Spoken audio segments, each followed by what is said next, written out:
We are now on the last thing that you need to have a strong belief in, because I've started a series called The 5 Strong Beliefs That You Need to Have so that you can become a sales champion. Okay? So the first belief was the belief in yourself. Kailangan may malaki tayong kumpiyansa, mataas ang kumpiyansa natin sa ating sarili.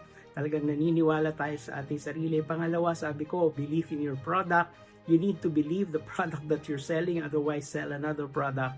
Number 3, believe in your company. So you have to know your company. You have to really stand by your company, be loyal, represent it well and professionally in the market.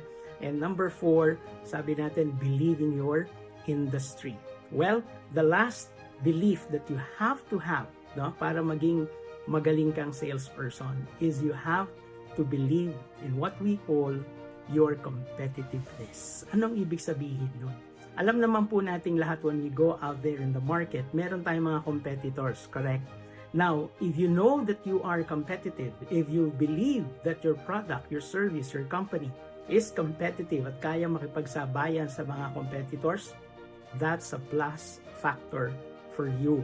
Because if you do not believe in your competitiveness at feeling mo mas magaling yung kalaban mo, mas magaling yung ibang options in the market, very hard for you to become successful.